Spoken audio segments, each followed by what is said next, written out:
Good evening, wonderful people of Biafrans all over the world.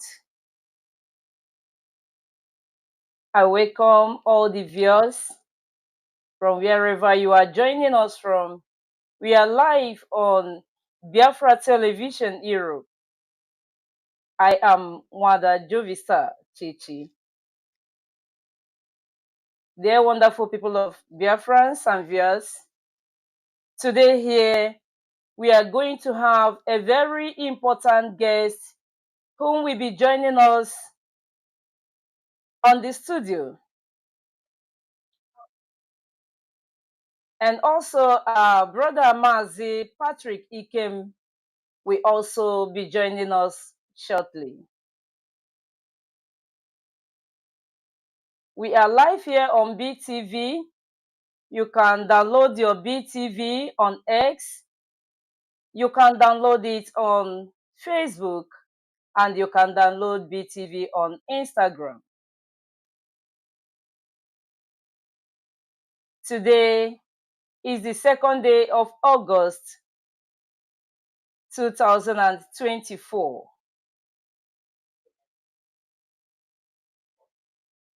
As you are joining us, do not forget to share our program so that other people can join us.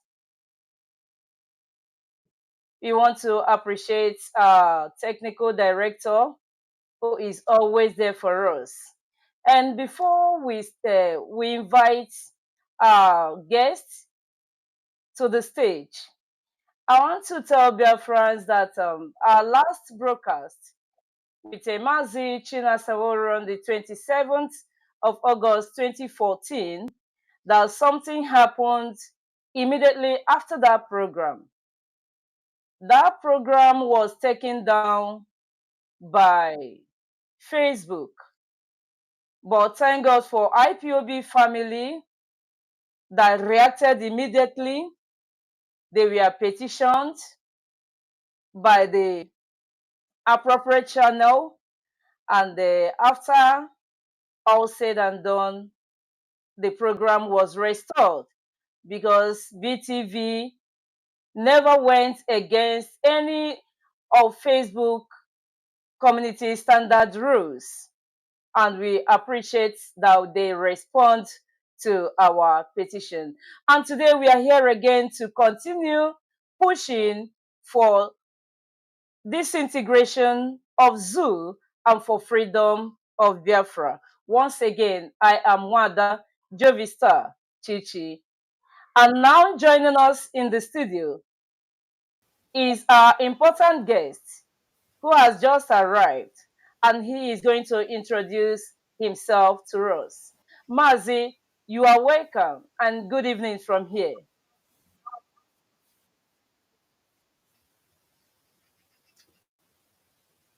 A very warm good evening, Ezi Ada Biafra, Jovista Chichi. Thank you very much for having me. Good evening from here to great Biafrans, friends of Biafra, lovers of freedom. My names are IkeChukwu, Nice Nwokoro, Ichie Nwachinemere. I hail from Onitshamiri, Ezinihite, in Owerri province, Biafra land. And by the special grace of Chukwuka Biama, and with your support, I have been serving the wonderful people of Biafra under our great movement, the indigenous people of Biafra IPOB, as the United Kingdom National Coordinator. Thank you very much, Nwada. Chief Nice Nwokoro, it's a pleasure having you today on BTV. You are welcome, Mazi.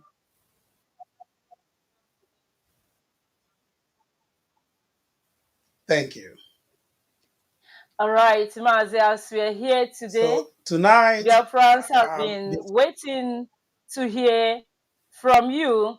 And can you let Biafrans and lovers of freedom all over the world what the family, IPOB family, is like in UK, the things you have in place, the ones you are preparing to have, and all your the mechanisms that you have in place. Can you let Biafrans know what is going on in UK IPOB family? Sure. Before we start formally, please pardon me to say a short word of prayer in the language of heaven, then I get started. Chukwu abịa ma pụrụ ime ihe niile, eze a na-ekpere ọgwụ, anyị abịa n'ihu gị ọzọ taa na-enye gị ekele, nsọpụrụ na otuto ruru gị, na-enye gị ekele n'isi ndụ anyị kachasị Mazi Nnamdi Kanu, ndụ oriakụ ya lọlọ Uchechi Okwu Kanu, ụmụ ya na ezinụlọ ya niile, ndụ ndị isi anyị ndị Directorate of State, onye ndu onye isi DOS Maazị Chike Dozie m na ndị ọzọ nọ na DOS, na ndị niile na-aga ozi nwere onwe IPOB bụ ozi nke gị nwa bụ Elohim kwadoro n'onwe ya. Anyị enye gị ekele n'isi ndụ anyị, na-ayọ gị ka ị were ndụ tụkwasịrị anyị n'elu ndụ, na-ayọkwa gị nke karịchara anyị ka ị mezuoro anyị ihe nke a kacha anyị mkpa bụ nwere onwe anyị, ịtọpụ onye ndu anyị Maazị Nnamdi Kanu na-agbụ ndị iro, ndị ọjọọ, ndị zuu, ka o si na DSS dungeon wee pụta taa na echi, ime ka anyị nwere onwe anyị, enweta Biafra na-akwafughị ọbara, ka anyị si wee na-ayọ gị wee nwee olileanya na ị ga-emezuru anyị niile a karịa oke anyị yọrọ gị. Ise ise Ise ise ise. ise. Thank you very much, viewers, wherever you're joining from. Once again, good evening from my location here in the United Kingdom. Good morning, good afternoon, good night, depending on your own location. It is my honor and privilege to be here once again to present not just the activities of IPOB UK family, but equally make contributions to IPOB worldwide mission of dismantling the Zoological Republic of Nigeria and restoring the kingdom of Chukwu here on earth, the sovereign state of Biafra. Here in the United Kingdom, which we always refer to as the bedrock of this worldwide movement, we are presently on an ongoing robust community engagement mobilization program. This is what we've done in the last 2 summers, engaging our people, meeting them at the point of their merriment or happiness, and using the occasion to evangelize the gospel of truth, talk to them about our freedom, the need for them to buy in, be part of it, the need for them to support, identify with our aspiration. This has been very fruitful. We started it at the beginning of the summer and had a mega rally at the Igbo Festival of Arts and Culture, the 9th edition in London on July the 13th. The videos and visuals from that particular event had gone viral, where we met thousands of Ndi Igbo and friends of Ndi Igbo and carried out a massive evangelization, shared more than 3,000 flyers, made contacts, and also for the very first time received token donations and contributions for our struggle, particularly the Eastern Security Network. As far as I can recall, it is the first time where we've been to such an occasion of merriment and festivity, and people had the listening ear to hear us out, identified with us, verbalized their support and others' intention to support, and practically exhibited it by making token contributions.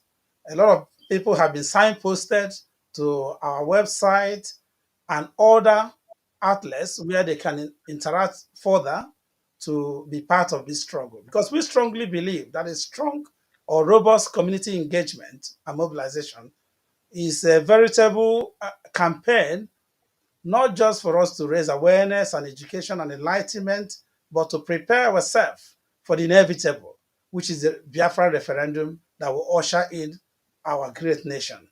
So we are doing that. Last year, we were at about 13 occasions or outings across the whole of UK. This year, we've earmarked about 26 of it, many thanks to our national team on community engagement and mobilization, who are doing an excellent job to initiate contact, make arrangements, provisions for us to be at these occasions, not as stand-byers, no, but active participants. So we are always very involved. We have a lot of such programs coming up between tomorrow. I have about 3 of them to attend, so some of them up north in England, some in the Midlands, and down south. Between tomorrow and about the middle of September, we have still about 16 of such engagements to attend. One of the mega ones coming up will be in Bradford, Leeds, in the north central region of England, called the Obakondibo United Kingdom of an Ireland Nationally Rigi and Cultural Day on the 24th of August this month. Coincidentally, that same 24th, we are holding the Biafra Education Awareness Dissemination Day, popularly known as BEAD, in London at the Goldsmith University. So the United Kingdom family will be in 2 major events at the same time. Thankfully, this is not the first time we've done that. Last year, if you recall, we carried out 4 simultaneous cathedral evangelism, we called it, where our members from across different regions uh, stormed cathedrals and took our campaign to the clergy, the leaders of the religious group. And that particular move is still reverberating. So on the 24th of this month, we will have 2 strong teams attending 2 very important occasions where we will educate, enlighten, mobilize, and engage our people effectively towards our mission, which is for all of us. Also, here we are doing some diplomatic offensive. We started it last year again, where we engaged many MPs. Out of the 365 or thereabouts MPs in the United Kingdom, we've made contact with virtually all of them electronically and also physically, engaging them, attending their surgeries, having one-on-one meetings in their offices, uh, to talk about Biafra restoration, to talk about the ordeal of our great leader, Mazi Nnamdi Kanu, and to solicit their support to bring it forward in the House of Commons and every other sitting of government. You recall that last year and early part of this year, a number of occasions, Biafra has been mentioned in the sittings at the parliament. It hasn't been like this before. So we are going on the phase 2, if you like, of the diplomatic offensive. Everybody knows there's a new government in the United Kingdom. And this meant that this particular the Labour Party, has been out of government for 40 years. So this is the first time Labour is back in government in the UK, and we are engaging them. Right from the office of the Prime Minister, Sir Keir Starmer, down to the Deputy Prime Minister, who, by the way, is a supporter, or would you say a sympathizer of our cause. She has been. So we are reaching out to all of them and all MPs. They are like new bridge in the system to make sure that we resonate this message across to them. Of course, we are not relenting on our raising support, financial support, particularly for ESN. Aside doing it at these occasions of our communities, we are also doing it internally and we'll continue that. We have not done an ESM fundraising or the one we normally do of us planning that, and that will be coming up in no distant time. Our national team on fundraising and marketing are working hard on it to ensure that that happens. Another thing that is very, very important to us is membership revival drive. We are on a nationwide.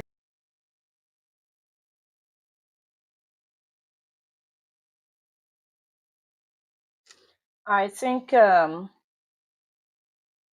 Chief Nice will be back when he's through with his technical issue. Hello, Icon.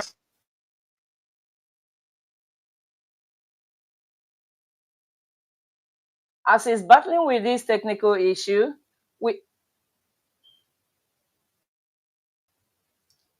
Hello, we Nwada. have Am I him. coming out? All right, you are coming out. Oh, okay.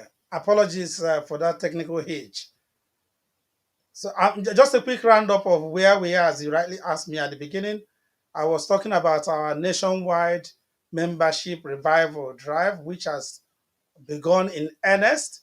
I physically traveled down to the southwest region of the UK last week to engage with some of our members who have been, without missing words, comatose, inactive in the last year or two to revive their spirit.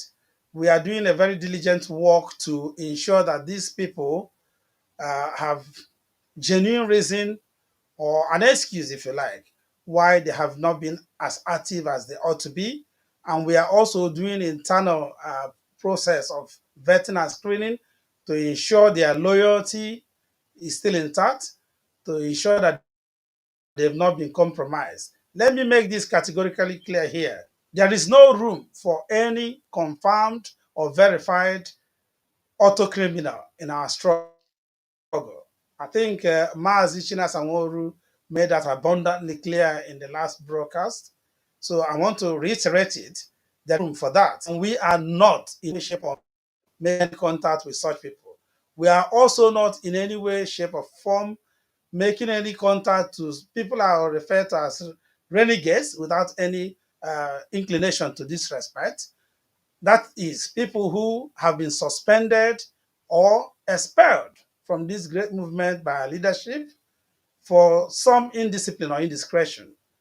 There is no room for them to come back because such people are like virus who can corrupt our system. At this juncture in the struggle, we do not need them. So we are only looking out for those who, for some reason, personal or otherwise, have backsliding.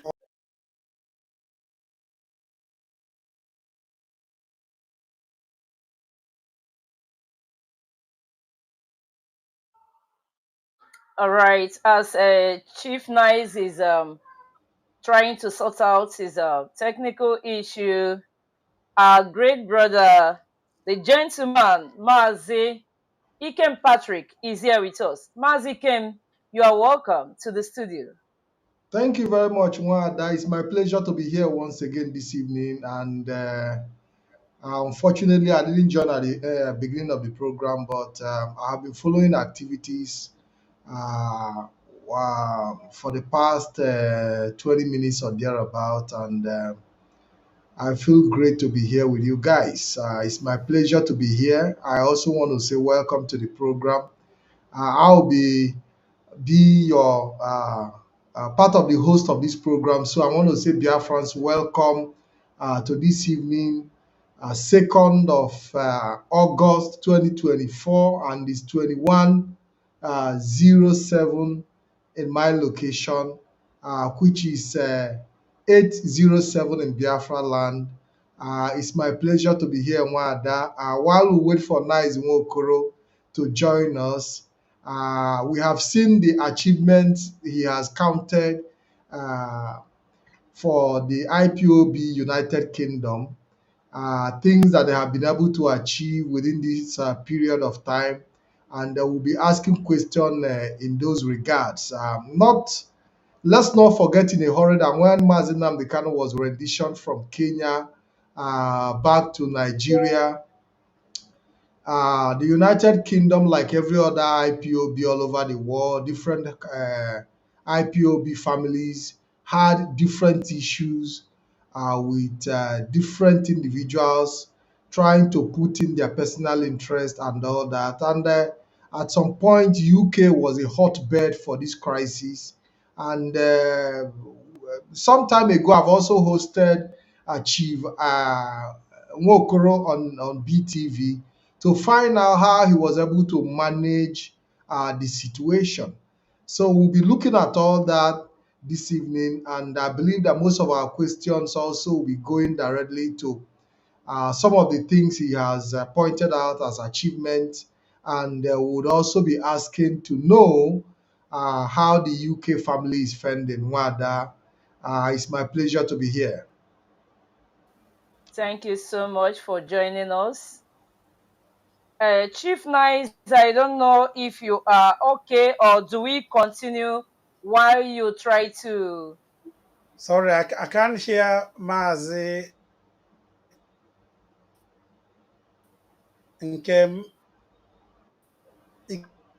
Ikem Mazi Ikem Patrick. I can't hear you. Yes, Mazi Nwokoro, you're welcome to the program. Good evening. It's my pleasure to be here with you, Bomb. He's having technical issues, obviously. I don't know what the problems are, but I believe that as soon as that is sorted out, he will join us. And Nwada,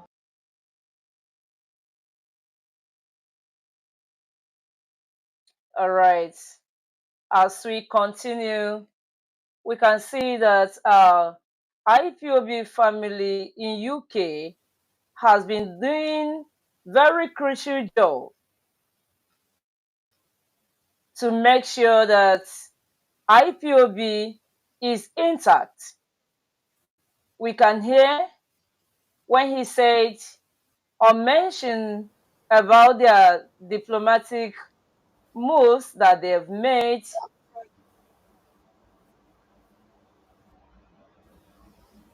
yes, And I think I'm back. I'm back. You can go ahead. all right, thank you. You can see when some people we go about saying that IPOB has abandoned Mazi Nnamdi Kanu, but these are men who work day and night to make sure that our leader Mazi Nnamdi Kanu is released. And now we have had it from the horse's mouth, not just they are sharing flyers or just holding rallies, no, but they are meeting the people that they're supposed to meet, both electronically and physically, as he has told us. Chief Nice Nwokoro, you are welcome back. You can continue.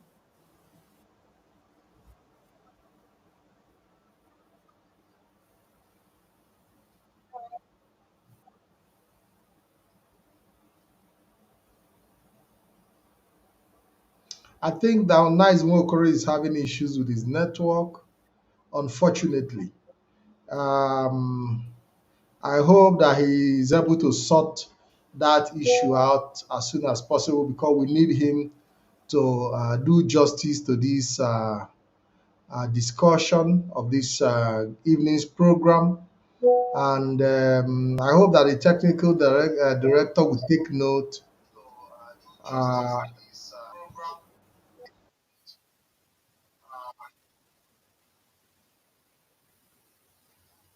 Okay, Mazi Patrick, we can see the.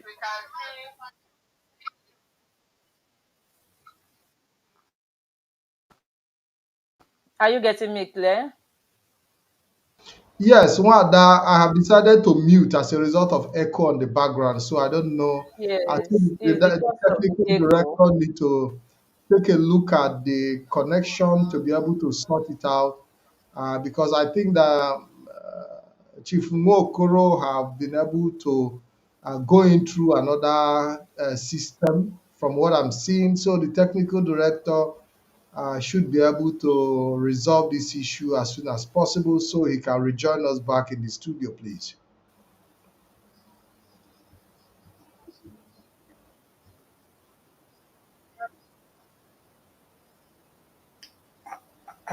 Hello, can you Mazi hear Nwokoro, me? Mazi, you have already, you have successfully done Yes, I'm that. trying to switch the value.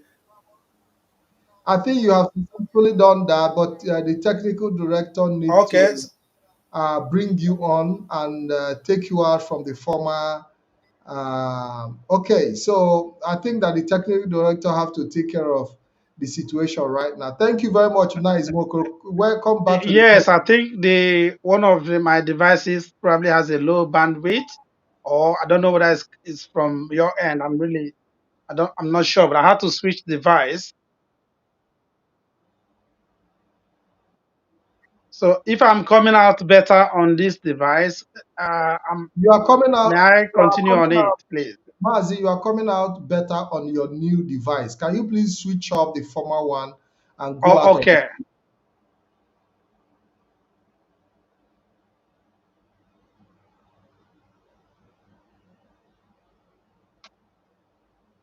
So while we wait for Mazi and the chief IkeChukwu Nwokoro to sort his technical glitches to sort it out. We'll have to continue. Nwada Jovista, I think, like you said earlier, that Mazi Nwokoro mentioned some of the achievements made in the United Kingdom. Like I pointed out earlier, the challenges the United Kingdom had, like every other zone, and we had issues. As soon as Mazi Nnamdi Kanu was extraordinary rendition, we saw so many interest groups trying to project themselves and go against the order, and we saw United Kingdom, as I said earlier, as a hotbed for this crisis. And some time ago in this program, I asked Mokoro, how were you able to manage the situation? Mazi Mokoro, are you back? Can you please position your camera well? Yeah, I think it's better now. You are better now. Go ahead, Okay. please. Yes, I can hear you. Go ahead. Yes. The question goes to you. You've said you've counted your lots of achievement, including the areas of political movement within the UK, to see how you can approach some of the uh, MPs and politicians to intervene in the continued detention of Mazi Nnamdi Kanu. I think that was where you stopped, if I might be right. Could you please expatiate more on the response, the kind of response you've been able to get from your MPs in the United Kingdom? Thank you, Mazi, Ikem, Patrick, and very warm welcome to you for joining us. I was saying earlier on that we started diplomatic offensive last year, and we engaged a large number of the 368 or thereabout MPs in the United Kingdom, and we are continuing that this year. From last year's engagement, the response was positive and political, I must emphasize. A lot of them, as we know, are aware of the situation, though some feigned, I shouldn't say ignorance, but non awareness of the extent of the criminality of zoo and the illegality of the continuous incarceration of our leader, Mazi Nnamdi Kanu. So we brought it to the fore and gave them a vivid picture of the situation report as at then. Some of them politically were correct in expressing how hamstrung they were. They are very, very limited in what they could do. But then, those were efforts made last year under the Tory, that's the Conservative uh, Party led United Kingdom government. So this year, there has been an election early part of last month, and there has been a change of guard. I didn't mention that for the first time, Labour Party have come back to power after 14 years, and that is why we are going on this diplomatic offensive too, which is a rejigged or revitalized version of what we did last year. Again, engaging all the MPs, but starting from the Prime Minister himself, with renewed communication to update them about the situation and to appeal passionately that action must be taken right now.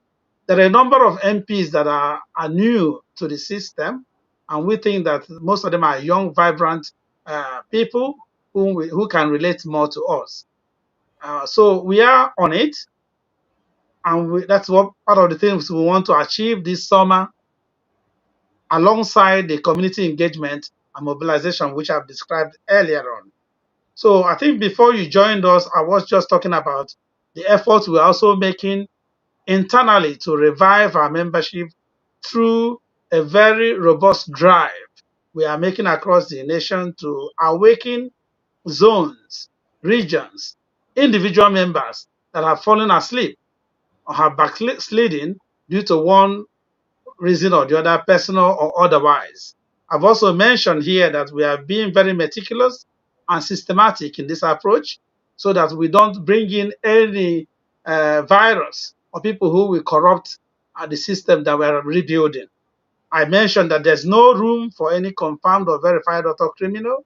Any member of IPOB whom we have uh, noted either through their social media activities or physical engagement to be autopilot. No room for them. Mazimoru, elaborated that extensively last broadcast. I'm just reiterating it. Here in the UK, we are doing exactly that. Also, no room for people who are referred to as renegade without being disrespectful. That is, people who were suspended or expelled at some point due to their indiscipline or indiscretion. I mentioned specifically those that were following Kalonta or Nenyanya in trying to destabilize the UK. Last time we had interview, we talked about them. They try to see if they can exist as a parallel, but completely, I can now report they are all fizzled out. They are completely nullified, and there is no room for them to come back to the IPOB UK family. Not now, and probably not in the future. I don't know. That decision is entirely in the hands of our leadership, the DOS, and our leader, Mazi Nnamdi Kanu, when it comes out. But either way, people who are being brought back into the struggle.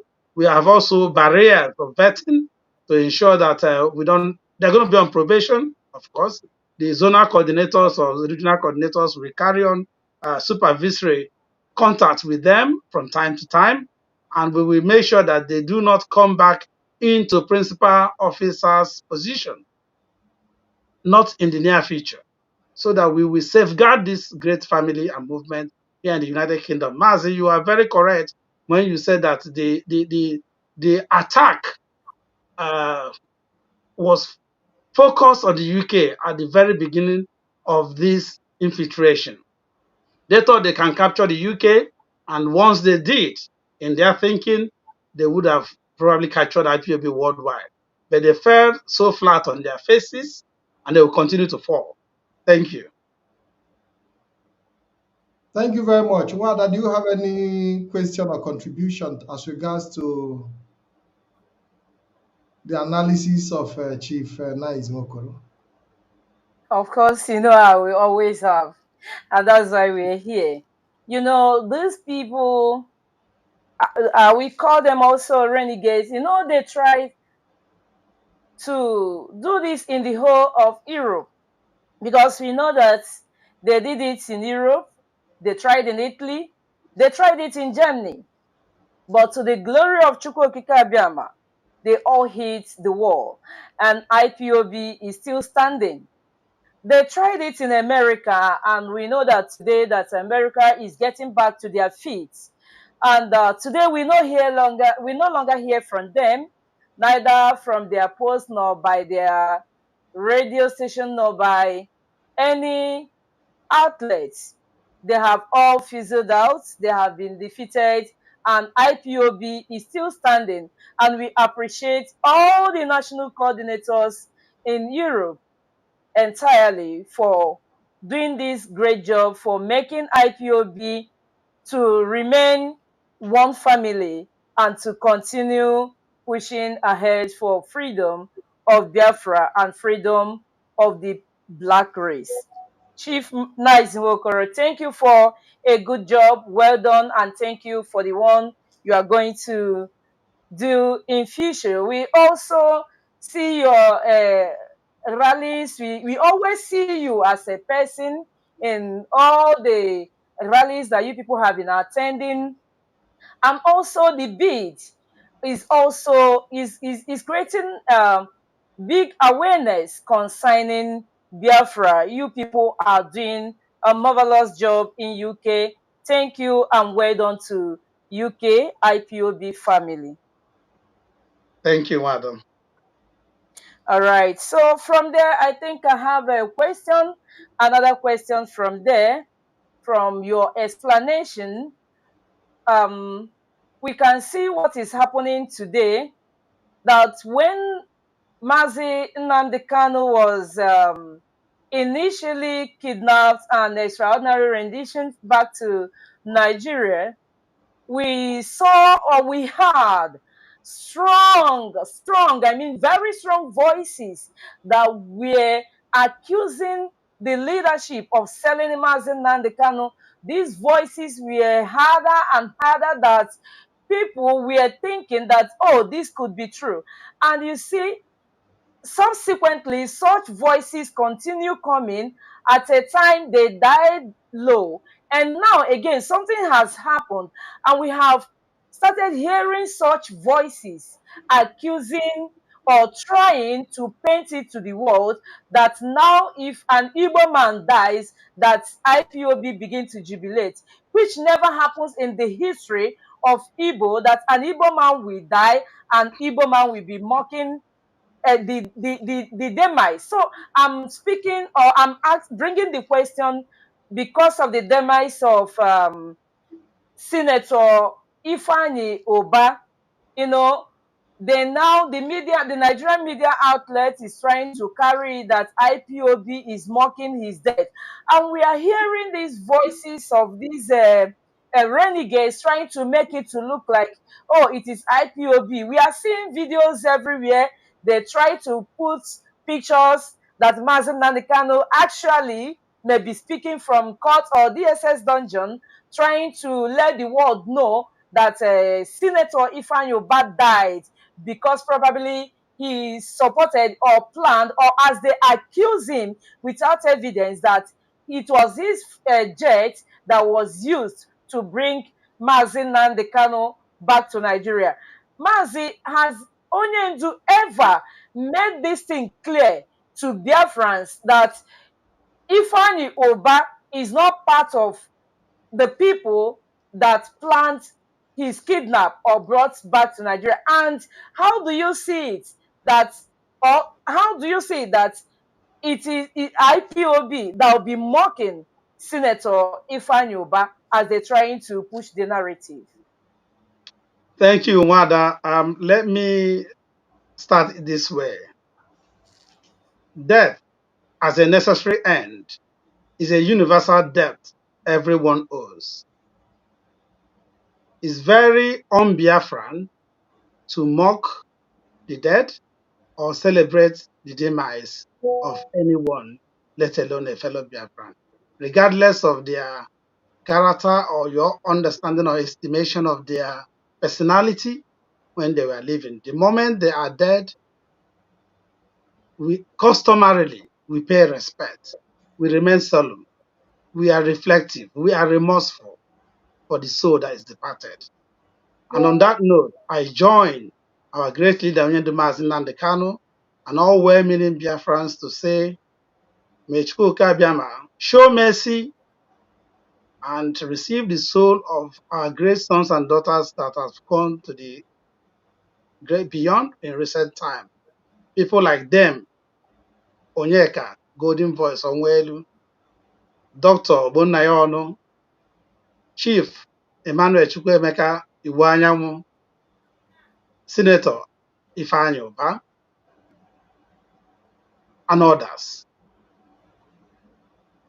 I was just reading posts from the current lead counsel or special counsel, as he prefers to call himself, to our leader, in the person of Barrister Aloy Ejimako, reporting supposedly from yesterday's visit to Onyendu at the DSS dungeon, saying that Onyendu has warned that nobody should mock the dead. And I think there is a line in that report that also indicates what you just asked me, that Onyendu has again indicated that he has utmost respect for Biafrans, even politicians, not to think of mocking their death. There is a line also that indicates that people are spreading fallacious information regarding Senator Ifeanyi Uba's purported involvement in the plot to criminally kidnap Onyendu and extraordinarily rendition him to Nigeria in 2021. And not too long ago, our amiable First Lady of IPOB, Onyendu's wife, Lord IkeChukwu Kanu, upon return from her visit to Onyendu at the DSS dungeon, in a broadcast on Radio Biafra, categorically appreciated the role or effort of Senator Ifeanyi Uba in ensuring that her journey was successful and that she was able to meet Onyendu after suffered initial frustration in the hands of people who were supposed to facilitate her mission. So Ifeanyi Uba stepped in and helped to make it happen within the time frame she had planned for that journey, even though there was an extension. So anybody with any form of traditional upbringing, values, core principles of Biafra should not in any way, shape, or form think of, let alone carry out mocking of the dead and all the other things that we've read on social media. I think is abhorrent. It is rascality taken to a new level. And I want to also make this point clear, especially on social media. Here in the UK, we are doing similarly. People should be very mindful of people that they admit into forums. I have banned proliferation of forums because that's one thing that happens. People at zonal level, regional level, create forums here and there. And before you know it, a particular forum or social media platform gets popular and is supposedly an IPOB or Biafran gatherings. Our enemies implant people into those forums. I can tell you that for free, that's what happens. A lot of people we see on the big forums that we have, claiming to be Biafrans, claiming to be IPOB, are people that are working for the enemy. Some of these are DSS agents. Some of them are actually DSS officials who will come in with different IDs and join the forum, and then they begin to introduce disparaging lines of discussion. They begin to introduce diversion, just to make sure that, in fact, they make a mockery of the struggle, which is what auto criminals do as well. They make a mockery of the integrity of the struggle, and which is something we must look into. I, for one, in the UK, myself and my cabinet, we are looking at it. Forums will be streamlined. The forums admins will have to conduct forum audits to ensure who and who is in the forum. There are a few forums I can tell you, if you pick the distractors, those who go about discussing irrelevancies on the forum, just to distract us, do a thorough audit on them. You'll be shocked that some of these people, if not most of them, are not even Biafrans to start with. So those who are admins of forums should also monitor what's going on there. Yeah, it's a free word, as they say. You can't totally legislate or control social media. So people are bound to say whatever they feel and comment as they wish. But as Biafrans, we should be more sensible and more sensitive to matters of life and death, because we are here asking Chukwu to keep us alive for the full restoration of Biafra. There we go. Thank you very much, Chief. Obviously, we know where the mockery of the dead comes from, and we know the character that represents such activities. They don't belong to IPOB. I have seen a couple of individuals who belong to this angle of infiltration of IPOB continuously mock the death of Senator Ifeanyi Uba and a couple of other individuals who we've lost in recent time. We all know most of them haven't lived up to expectation. They haven't represented the interests of the people very well, as expected, as elders, but notwithstanding, it is not in our culture to mock the dead. Unfortunately, we've seen that. But the most unfortunate of it is uh, ascribing such activities with IPOB. We've seen mainstream media, the Nigerian mainstream media, always put their best effort to make sure that at every negative instance that the name of IPOB is tagged on it. And that is the work of the infiltrators to make sure that IPOB is tagged on negative effects and negative things. But I can guarantee that as journalists and as Biafrans generally, we have a duty to continue to correct the narrative and make sure that we do not allow such stories and narratives, like I said, to fly. Yes, Mazi, yes. Do you have a word to? Do you have something to add? yes, Mazi, you're absolutely correct. That's what I was saying upon reflection. That people who pose as IPOB, not all of us are. We know that. And we also know that the zoo, one of their strategy has always been to impose impostors amongst our rank and file. I mean, everyone could ask themselves, how many times has IPOB, through our media and publicity secretary and even through the HOD, come out categorically to say the criminal in Finland has nothing to do with us. He is not a member of this movement.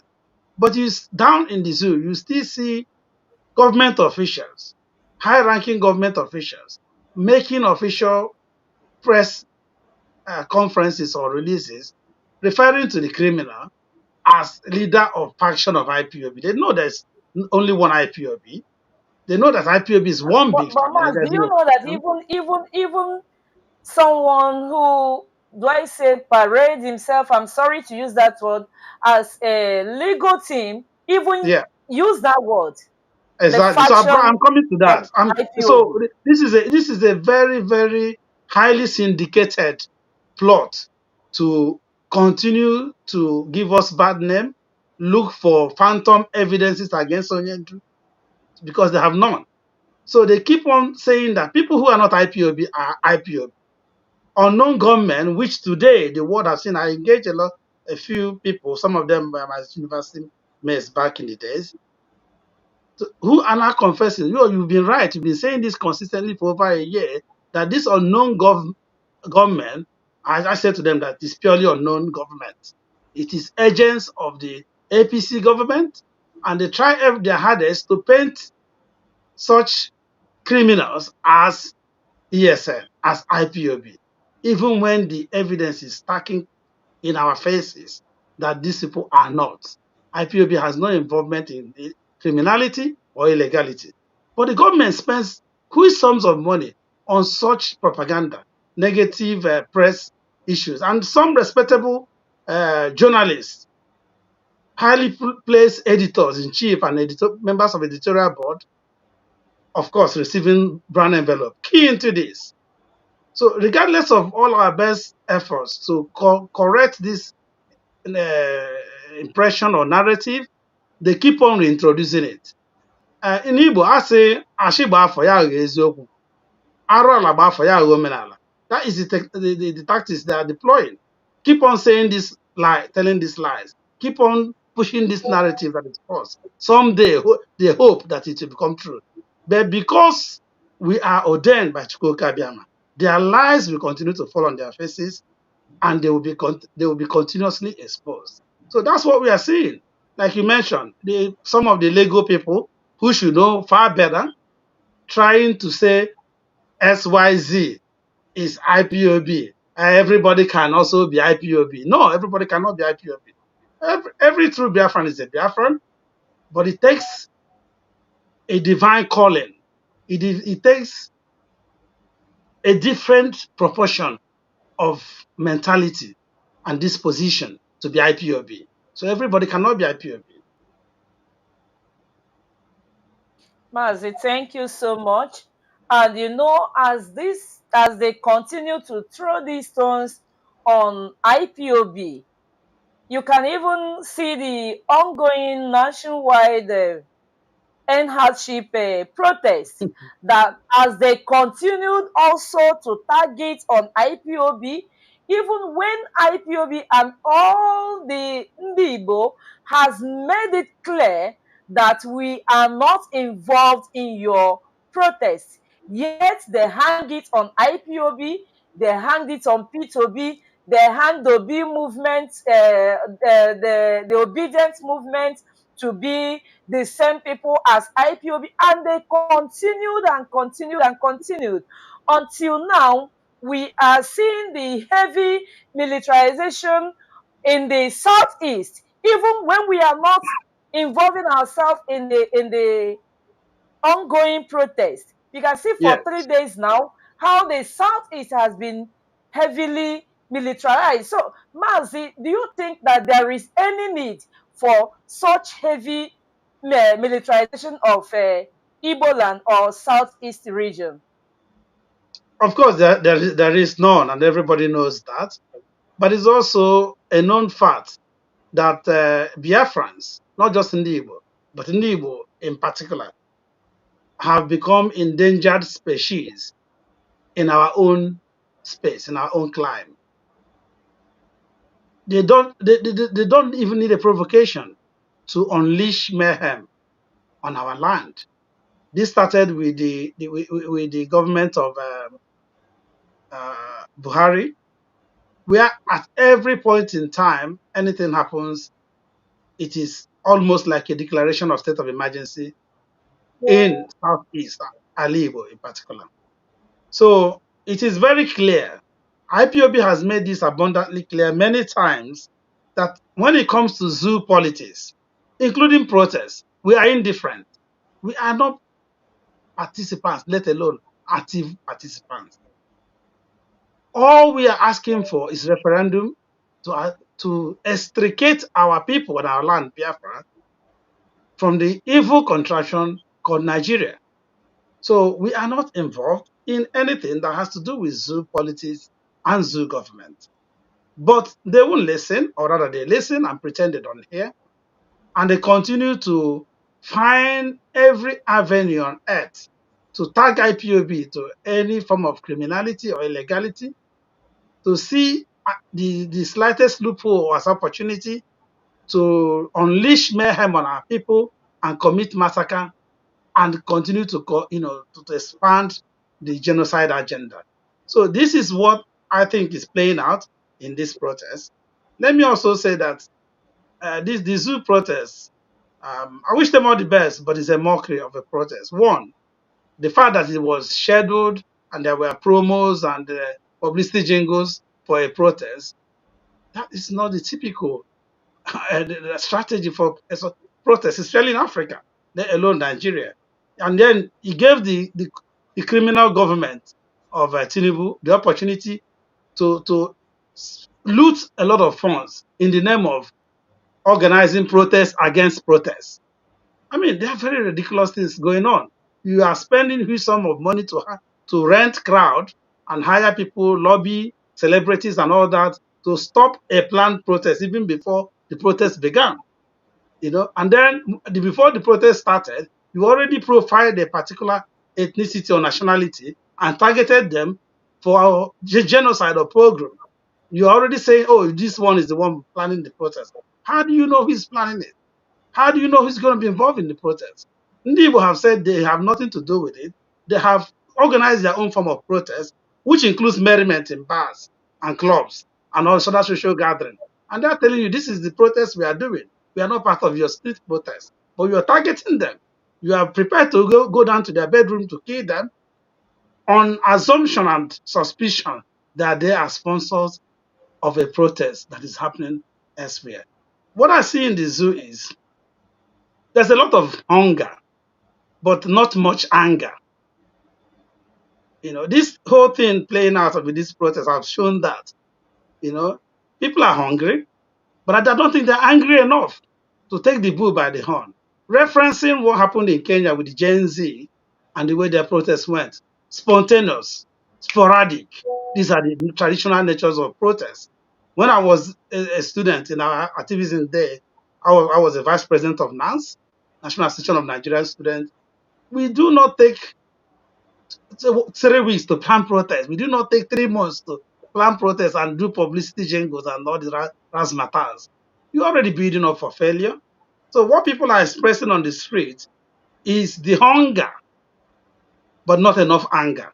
The day they bring enough anger to the table, that table will be shaken to its Don't you base. even see some of them even laughing and smiling? And I look at them, I say, Exactly. look at how unserious they Exactly. are. Two things happens with this protest. It's all about I am hungry, oh, give me food to chop. And those who are already feasting on the protest as another stomach infrastructure politics, which is what happens always in the zoo. The politics of zoo is politics of stomach infrastructure. Let me eat belly food today. I don't care what happens tomorrow and the generations to follow. And that is why we cannot continue with such mentality as a nationality. And that's why we need Biafra to rethink and rechannel our mentality into productive ventures, into sustainability, into generational, intentional developmental agenda. Thank you, Mazi Nwokoro. Thank you very much. We've seen, regard to the protests, activities of protesters in the north, especially in Kanu, and how shops were looted and no single bullet was fired, while the peaceful southeast were, deployed with the military to go and guard the empty street. This is another indication and a clear picture of our agitation that we are being dealt with differently. I don't want to imagine a situation where we had young people flocking the street and demanding for a end to a bad governance. We would have had more casualties on the ground by now. That is just by the way. Mazi Nwokoro, do you, in your own understanding, see the protest that Nigerians are making today as any form of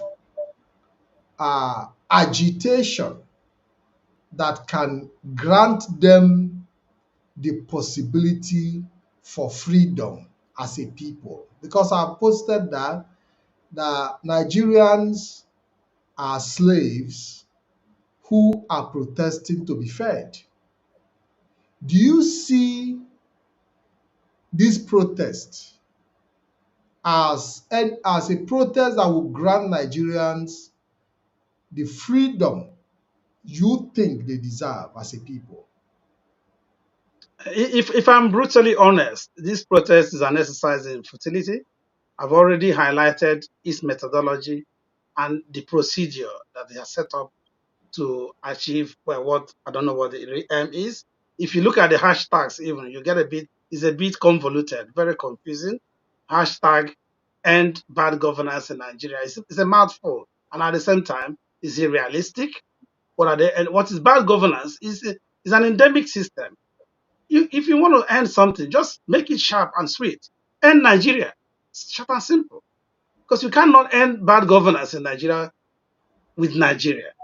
You have to end Nigeria and free the original, aboriginal, indigenous Nigerian peoples, Biafrans, Oduduwas, Arewas, and other indigenous nationalities.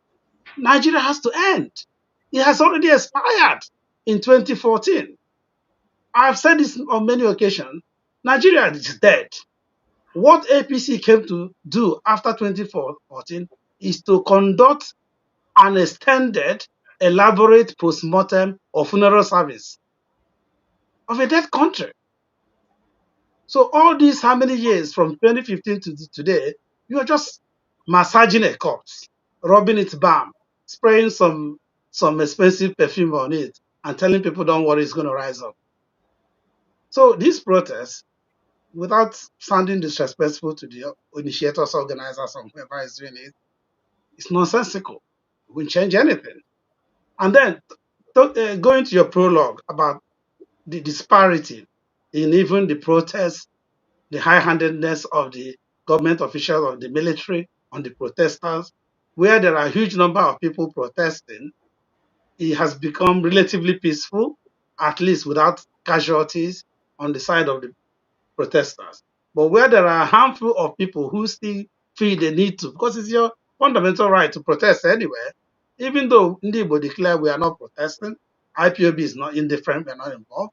Some people, Biafrans, may still want to protest. It's their right.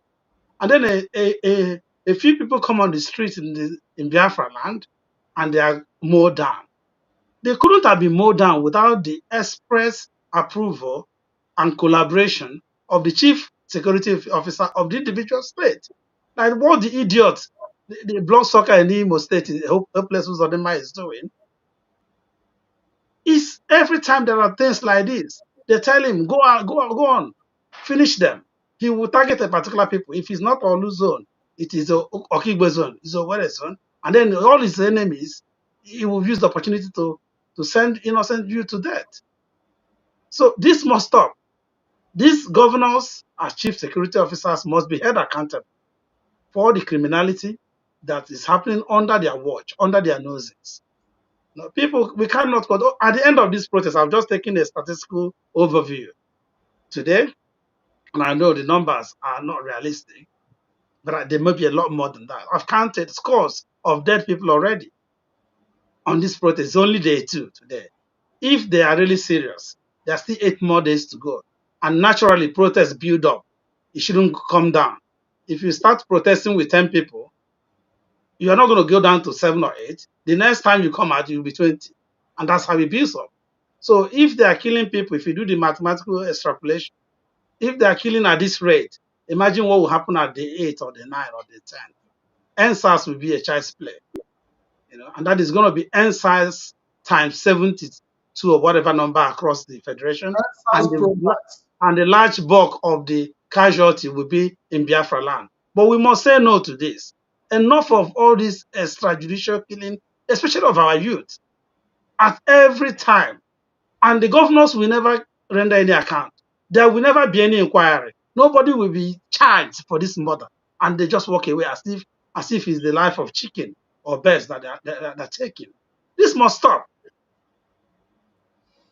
So while we wait and see if we can get some calls, because definitely I know that Biafrans would like to make their input through questions or contribution, I would urge man on the background to put the numbers on the screen. I believe the WhatsApp number and possibly also my Skype ID if it's available, so that we'll see if we can take in some calls, please, so that we'll also give our people the opportunity to make their contribution. Wada, do you have any question to ask Chief Nwokoro while we wait for calls to come in? I'm full of questions because the zoo must disintegrate. Nwada, fire Mazi, on. I'm with you. Chief Nice, thank you for that. You see, when you were talking, you talked about Nigerians being unserious and even making mockery of the protest or the country itself. I don't know if you see this Sahara Reporters publication, that when I looked at it and I questioned myself, what type of leaders do Nigeria have? The governor of Jigawa State imposed a 24-hour indefinite curfew in the state, saying that protest is un-Islamic, that is only Allah that can cause hardship. Invariably, it is the Allah that will also restore plenty. So, what do you make out of this declaration by a state governor? Uh, in one word, ludicrous. Absolutely nonsense. And you talk about Nigeria and leadership. They are, I don't know, it sounds like an oxymoron, really, because when you mention Nigeria, it's the total lack of leadership. I don't even think we are having rulership. Well, what we're just having is a bunch of charlatans, material-driven people who have little or no recourse to humanity in power. The great fella used to call them vagabonds in power, you know, and that's what we see everywhere. And when they open their mouth to spew rubbish, and you ask yourself, is this person the person you are attaching the preface honorable to? Or everybody says distinguished. What's silly distinguished? When your statement is undistinguishable. So I don't get it. What we are doing, I keep saying this. Nigeria is finished. If they're serious, it has to be broken down, and then the individual nationalities needs to go and do their homework and start from the scratch.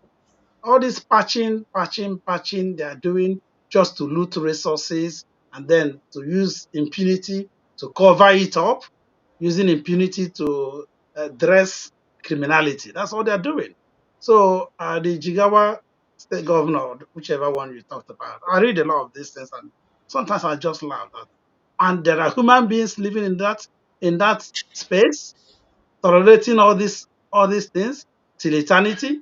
So when Onyendu came up with the coinage, an apt description of Nigeria as zoo, he should be given an award for that. There is no other better description of Nigeria as zoo. Zoological Republic is just to make it sound fanciful. Just make it short and simple. Zoo. That is what it is. Because the people in leadership position, you look at them, are these human beings? Some animals are better trained than some of them.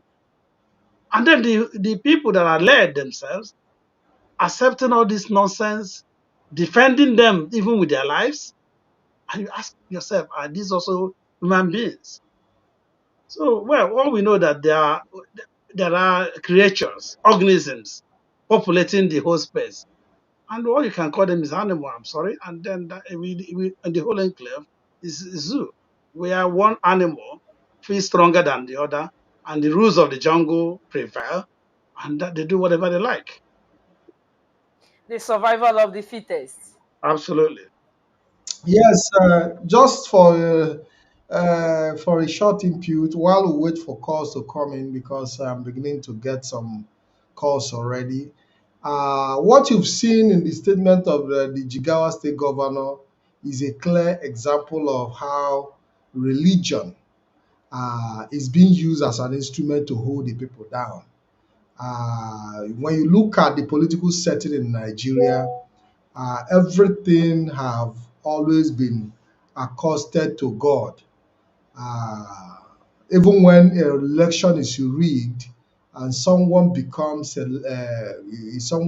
is rigged into office, they tell you that it is God that maketh anybody a king, and all that rubbish. It is only in Nigeria see politicians take the microphone and sing in front of church and even quote the Bible to back up their atrocities. It is only in Nigeria you It's a see, big shame. Chineke. yes, It's a big shame. And that's you why I see say the the people themselves that are led in this way. For example, in that Jigawa, are there no imams? Are there no scholars of the Holy Quran? Are there no people who can stand up to this man to tell him, you are actually desecrating our religion? I don't want to go into that topic of religion because it's unnecessary. What I say to my family here in the UK is that Biafra is not about religion. Biafra is about spirit, not religion. So people puffing and farting in the name of religion or God, they know they are just deceiving people and themselves. Those who wish to be deceived anyway, religion does not justify impunity. Religion does not normalize criminality. And if you look at religion critically as well, a lot of them condemn all this evil that these people perpetuate. And still, as you said, when it pleases them, they use the name of religion to placate all the rubbish they are doing. The people should be Mazi, wise. but the problem is not the religion. The problem is not the Absolutely. religion here. It's not religion. It's The those pro, the pro, the misapplying pro, it, using the name of the, no, religion. no, not misapplication. Uh, it is a question of criminals using religion instrument to manipulate the people because they understand the language the people understand. That the moment you call the name of God, the people would accept it. Haven't built the mind of the gullibles around believing that everything that is happening is according to the will of God. So you But see, even the criminal. devil calls the name of God. So Yes, so religion you see, shouldn't stop you from using your brain. I keep saying this, even when a foreign religion is introduced to your community or society, you can only adopt what is good about that foreign religion, and then your own custom or tradition will still prevail. Any religion that works against my own core values, the true attributes of my being, is not acceptable. You can only take what is good from the foreign religion and add to what is good that you're already doing. The Chinese, there are still religious Chinese. The Japanese, there are really a few religious. People don't understand this. What about Indians? Here in the UK, there are a lot of Indians that are religious, not just Hindu, Christianity, and the rest of them. But it does not supplant or superimpose over their core values, systems, virtues. And that's where we get it wrong back home. Yes, you're very correct when you say, so once you mention the name of God, everybody, falls down, and then you manipulate or walk over all over them. But I say, even the devil calls the name of God. Even in your Holy Bible, there are instances where false prophets rose up. Even Jezebel at some point declared herself a prophetess.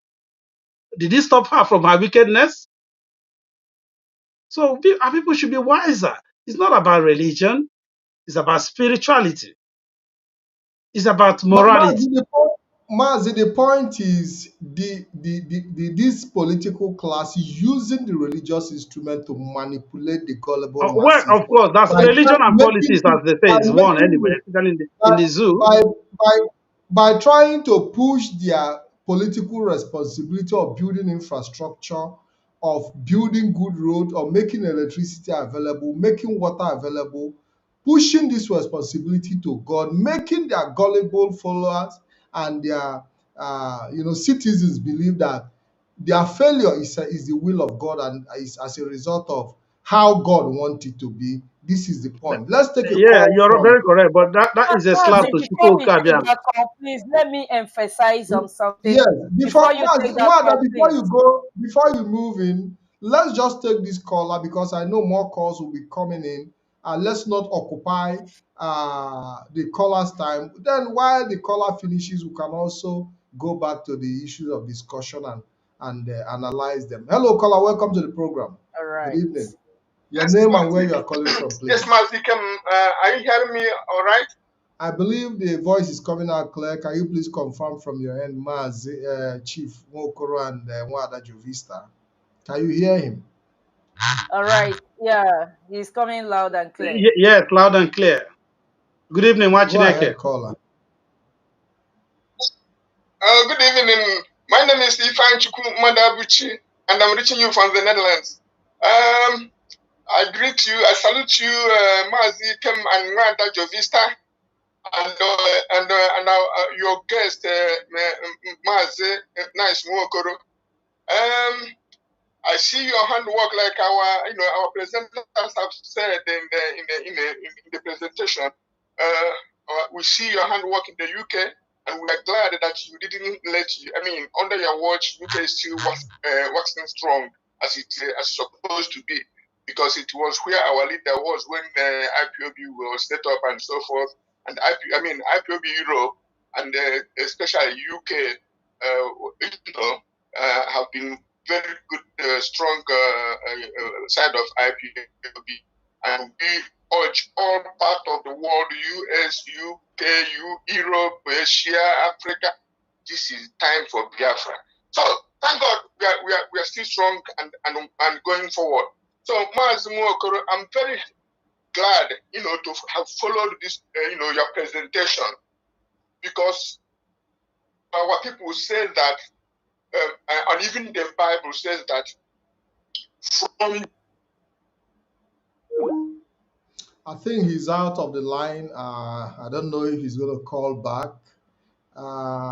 He's just giving appreciations. Nwada Jovista, there was something you wanted to say earlier. Could you just round it up in summary while All we right, proceed? thank you. What I want to emphasize, you see, this type of pronouncements is the reason why Mazi Nnamdi has been shouting on religion and the black man.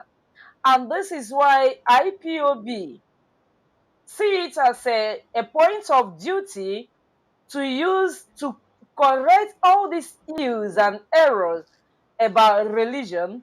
But unfortunately, just like Chief Mazi Nwokoro pointed out earlier, that there are some people that when IPOB bring up something to do, these unscrupulous individuals will take it to another level and they will be pushing a wrong narrative. You see, in IPOB, we wanted to teach people what religion should be all about.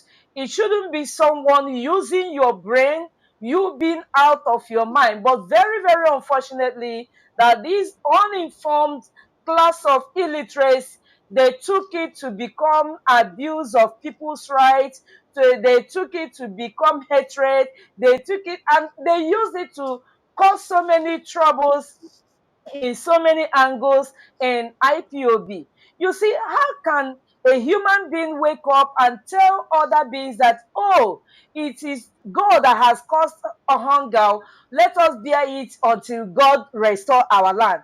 It is unhuman to hear that, and this is what IPOB wanted to take away from the minds of people, that for instead of the politicians to construct the road, they will ask you to go and pray so that Chukwu Okike Abiama will come and construct the road for them, or that you are hungry, oh, go and be praying so that manners could fall from heaven. Things that are unhuman, you will make people to believe it. But as it is today, we can't stop correcting all these errors. But IPOB has made it. Why IPOB asks people to stop is because the uninformed individuals are mesmerizing and misusing the guideline of what IPOB wanted to cure people of. That's the little submission I Absolutely. wanted to make Using about any this. using any form of Nwada, you're very correct. Using any form of sentiment for the sole purpose of manipulation of human mind is an act of wickedness unto humanity, and also a desecration of divinity, which is the God, whichever faith you belong to, is. To tell somebody, oh, their hardship or suffering is caused by God, you are actually insulting God. You're trying to be cruel to humanity, but in the bigger picture of things, you are actually causing yourself by accusing God firstly. God did not create the hardship. It is man that created every hardship.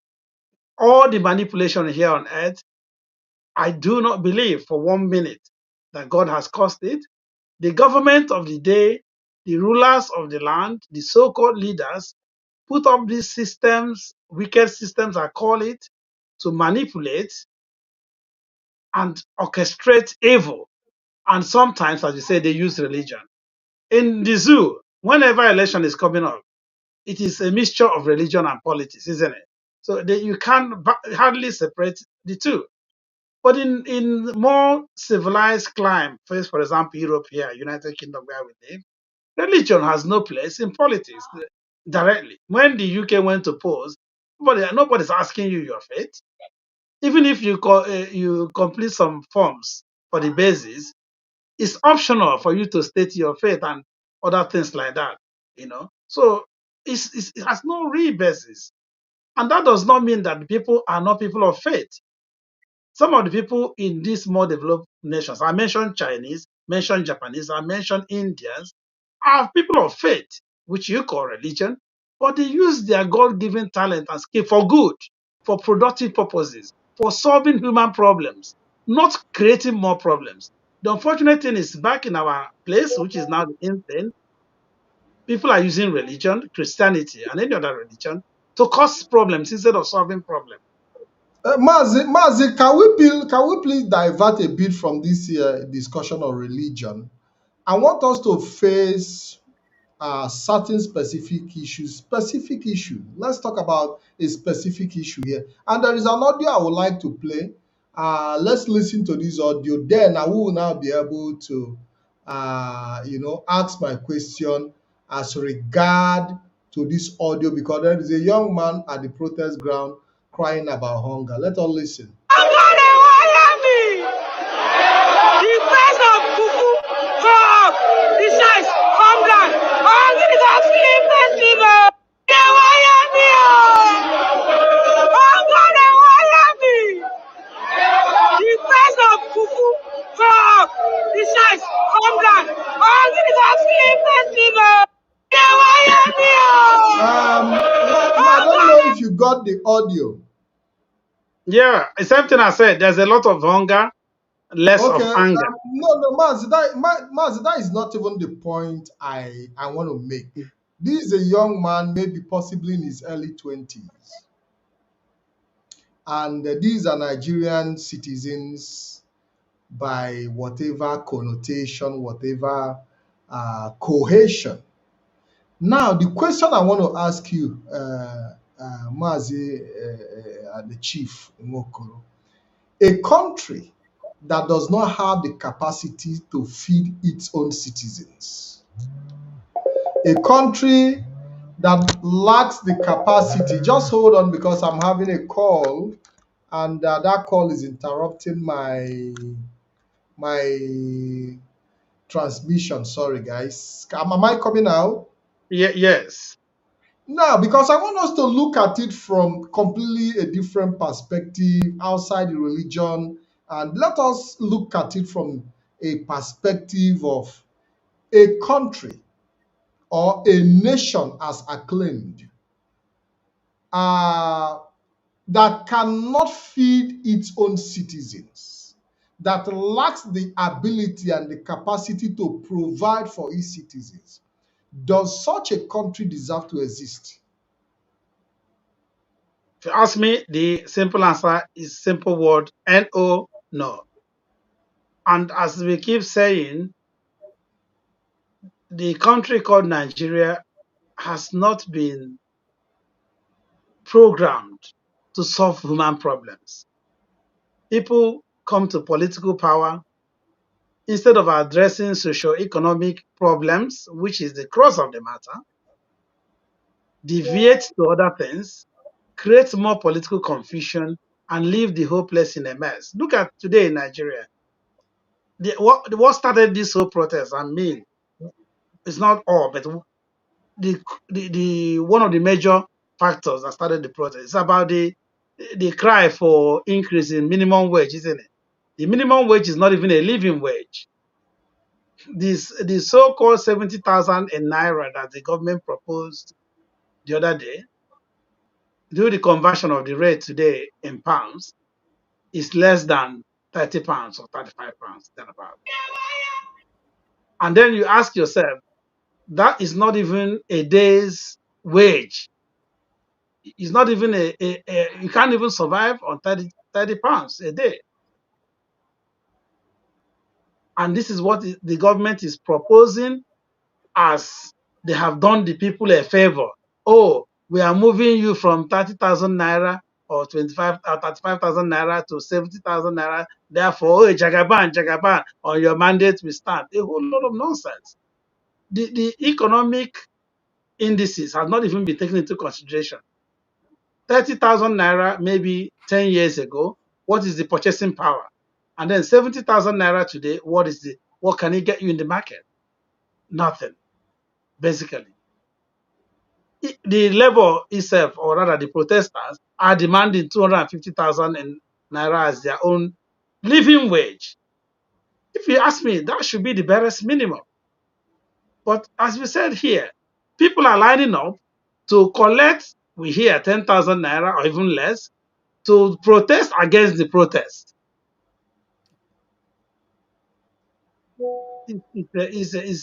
I don't know. I just keep saying the only way for me, or quick solution to the issue of this zoo, is disintegration.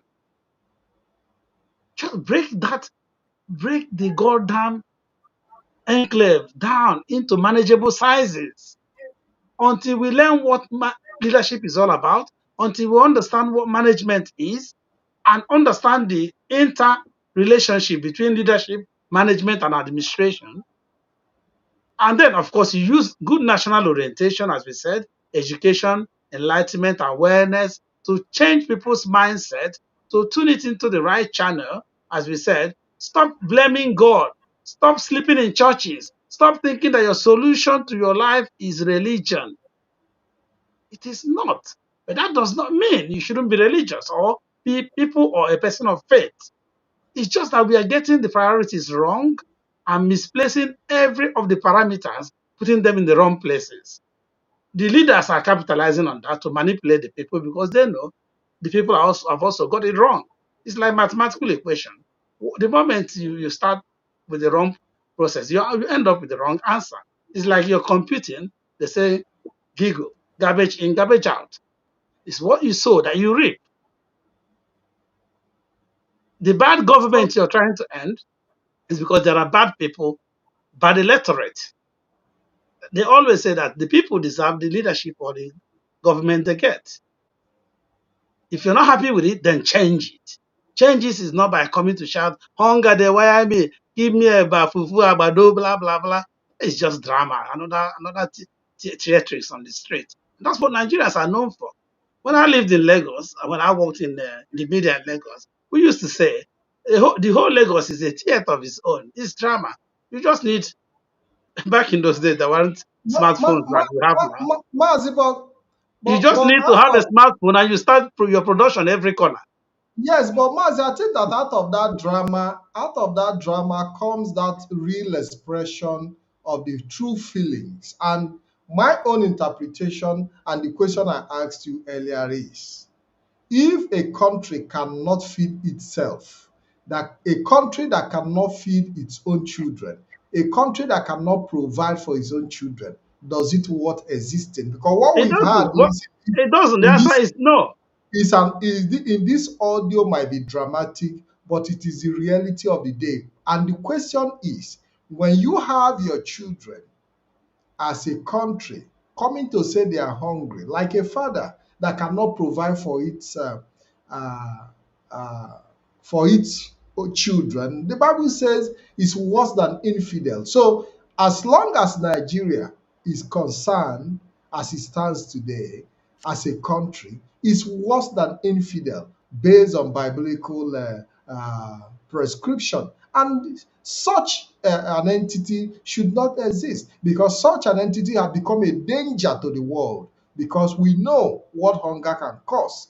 And for the fact that the country as an entity have the resources to feed itself and even have in abundance, but cannot, lack the capacity to manage its resources, is enough judgment on its own to disintegrate such a union, for people to go back to their enclaves and take care of their basic needs. Absolutely. What, Absolutely. I totally what agree with you. while I would like to find out from Sister Jovista if there are calls, because we've spent an hour, 30 minutes almost in this program. If there are calls, we can take them. If calls are not coming in, we can gradually start winding down. I don't know if Nwada Jovista have questions or contribution to make. Yes, calls are coming in, but as they call, they get back to call again. I'm hoping that they will call back again. But as Chief Nice was speaking, and I also remember that in Nigeria in 2012, that the minimum wage was 18,000 naira, which was approximately $120. But right now, as the president has approved 70,000 naira as minimum wage today, it is approximately $46 from $120 Yeah, that's one down thought. to Mhm. $46. And now, Chief Nice, I want to ask you, how do you now juxtapose this present minimum wage of the civil servants to the take a home fat envelope of the public servants who are the senators? How do you juxtapose this when this group of people go to the same market to purchase? Yeah, that's what nothing compares. There's no comparison, and that's why I said I kept on using that phrase. So much hunger, not so much anger. The people have been played a lot and more, very often in that system, in that enclave. When you talk about 2012, take it another 10 years back, which is 2002. Take it another 10 years back, which is 1992.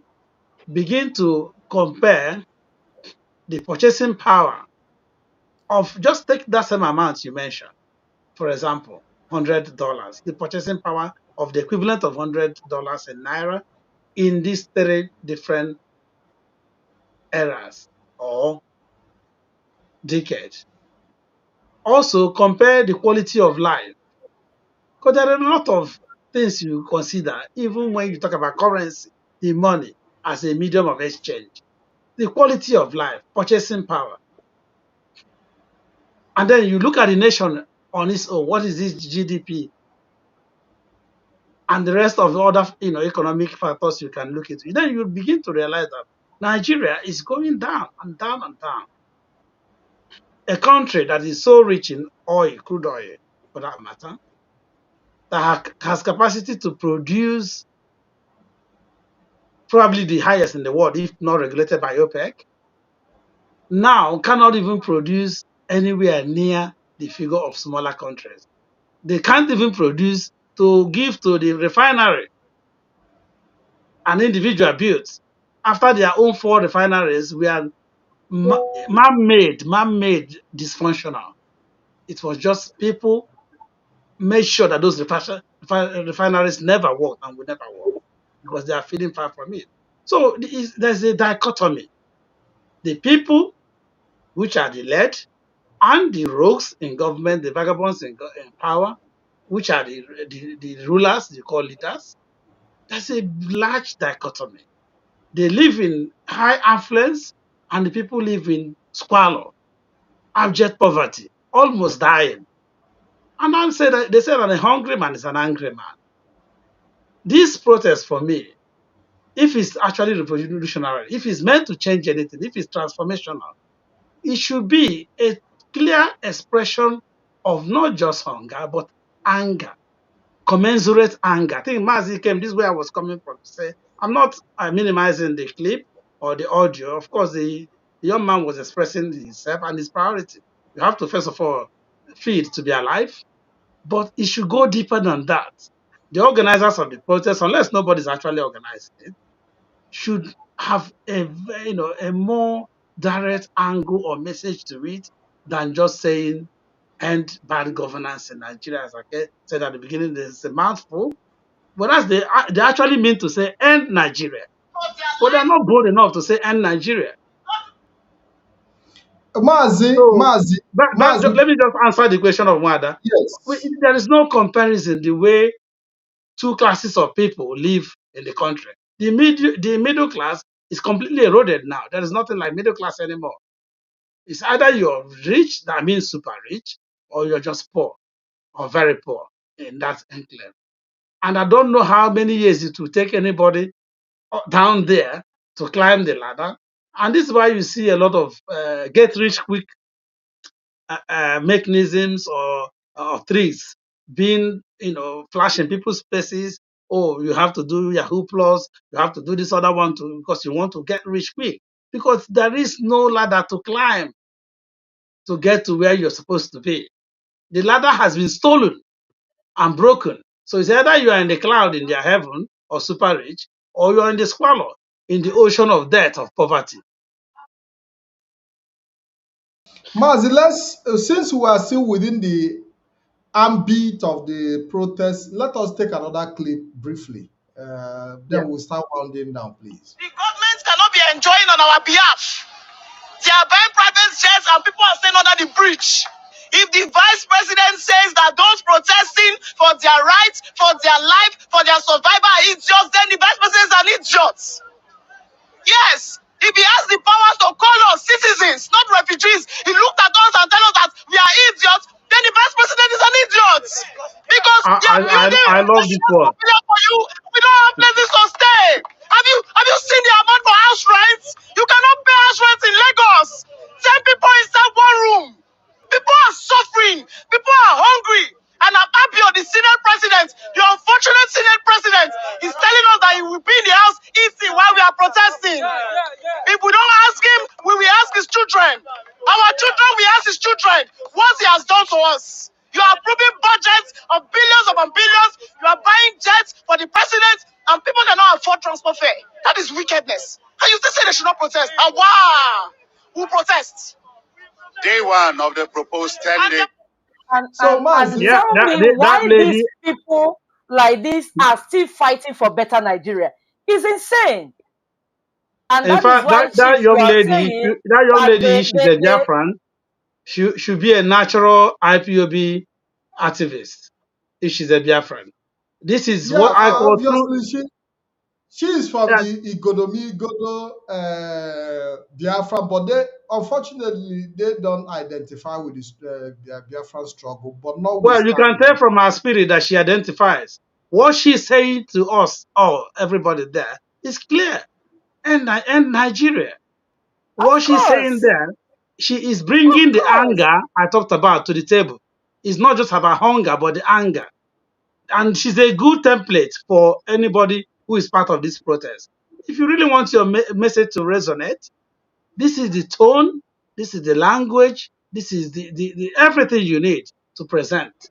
And what I love the most about it when I watched the clip is when she unveiled her t-shirt and showed you the quote of Jagabandit years back, which is now living the opposite of the quote.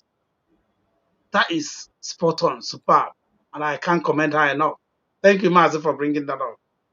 thank you very much. Nwada, do you have callers on your line so that we start doing the needful? We spent over an hour 40 minutes, if I may be right, on the program, and I want to wish and encourage Biafrans to share this program. Make sure you tag your friends and make it go viral because the presence of Chief Nice Nwokoro, who have been with us for the past an hour and a half, have also educated our people a lot on his achievements and what he has been able to do with his crew and his cabinet in the UK in harmonizing the activities and continuously push for the unconditional release of Mazi Nnamdi Kanu through the UK members of parliament and the diplomatic effort in continuous propagation for Biafra referendum, which is the major reason we have decided not to protest of hunger because our focus is completely different. Our vision is completely different.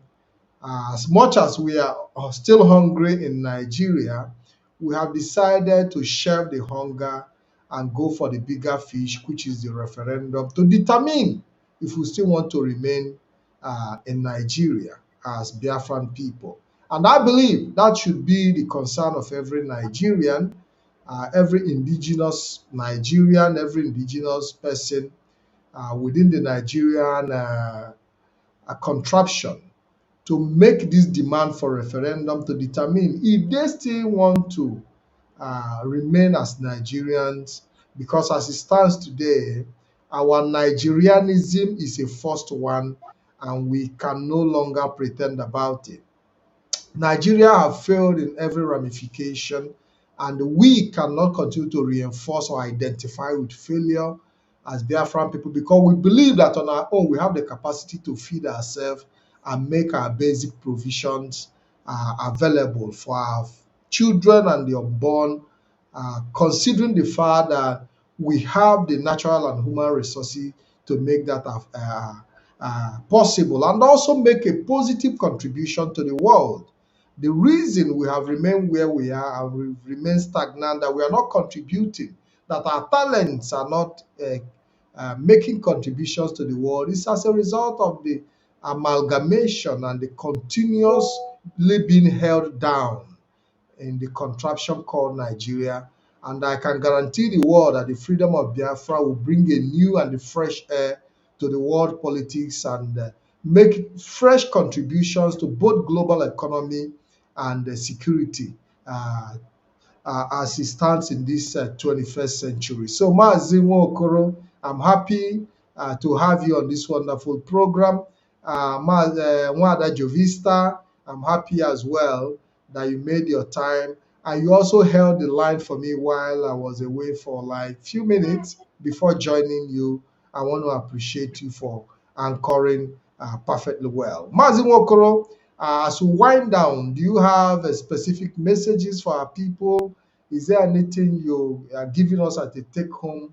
I know that Nwada Oku Julu gị n'ọnụ, if we allow you, we will never end this program today. But we have to start coming down because I believe that Mazi Nwokoro have been a regular guest on BTV and he will always have that opportunity to join us anytime he wishes. Mazi Nwokoro, do you have any? Yeah, thank you very much for your Add kind it, words, Mazi.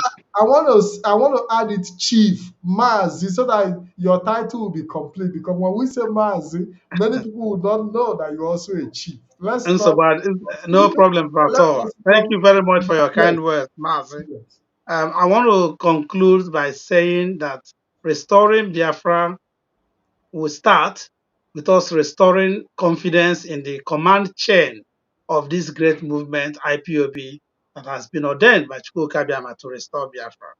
And that means us being absolutely dedicated and disciplined in the struggle, continue to support our leadership, the DOS.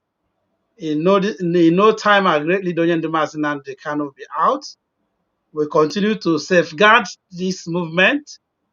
That's why even here in the UK, we are still very big on the oath retake. At our last AGM on the 29th of June, we made sure that everyone reaffirmed the oath of allegiance. So we need that discipline. We need that understanding of the hierarchy, the command and control. We need that loyalty, rededication to the struggle. And of course, we need the support and contributions, including finances, to make this great movement strong again. If anybody has been in slumber, please wake up. If anybody has been on the fence has been broken down.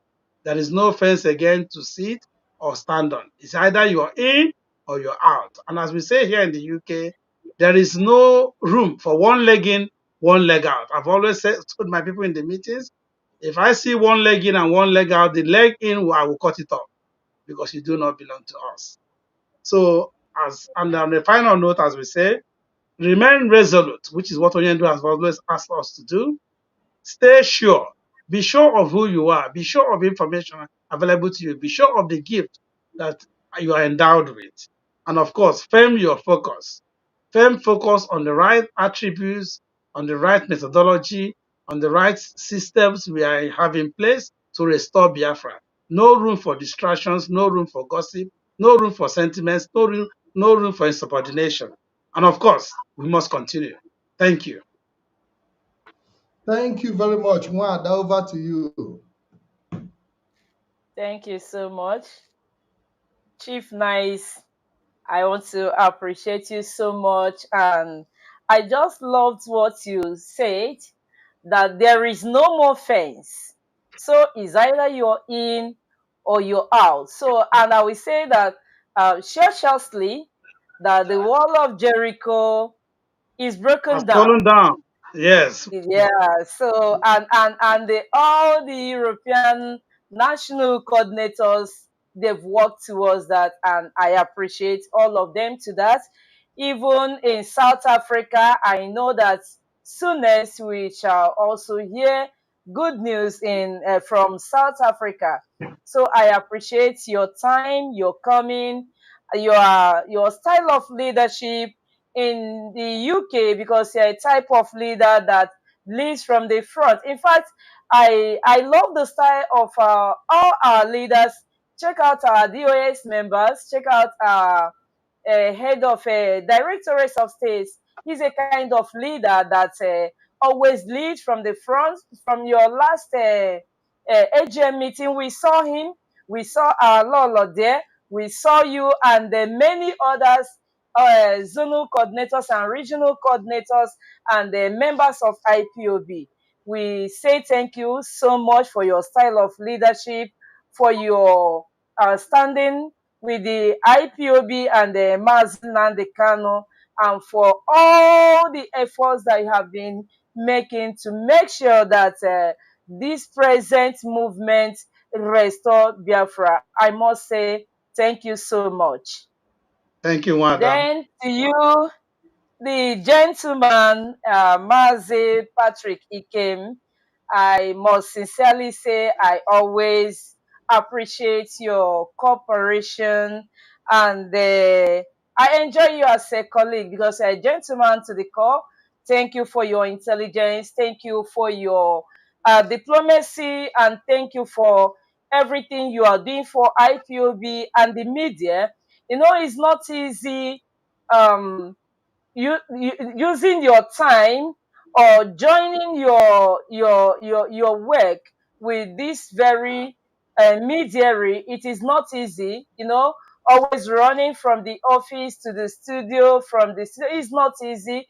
You are such a dedicated mediary. I must appreciate you for that. And then nevertheless, technical director, you are awesome. You are a great man for always make it happen in all IPOB media outlets. We appreciate you. We appreciate our wonderful IPOB members, wonderful viewers, and lovers of freedom, sympathizers of IPOB. We appreciate you all. Those who has been here with us, spending their time being with us, watching, because without you, we cannot be here. We appreciate you so much. And then, nevertheless, we can't forget the IPOB Europe that make BTV to come to happen. That today, BTV is an app you can download on your X, you can download on your Instagram, you can download on Facebook, just like you download the community radio, IPOB community radio, the and also IPOB radio, London, that we always listen to. I thank you so much, all the people that have listened to us. And I must say to you, from me, Nwada, Jovista, Chichi, have a beautiful weekend. Thank you very much, Nwada. We appreciate you as well for your steadfastness and consistency. And we are all trying our best to make the required sacrifice as we work towards Biafra restoration. Thank you to our viewers. We want to encourage you to continue to keep tab to BTV at every program that comes in. Make sure you also share. Don't be selfish in sharing because there is love in sharing. Keep sharing BTV on every platform so that your friends and well wishers, including our enemies as well, can be part of this program. It is my pleasure to be here, and it's also my pleasure to serve Biafrans in my little capacity. as a media presenter. Today, 2nd of August 2024, it's a wonderful program. Mazi Nwokoro, thank you very much for being present and making sure that participated despite all the hitches in the technical areas at the beginning of the program, but we're able to overcome them.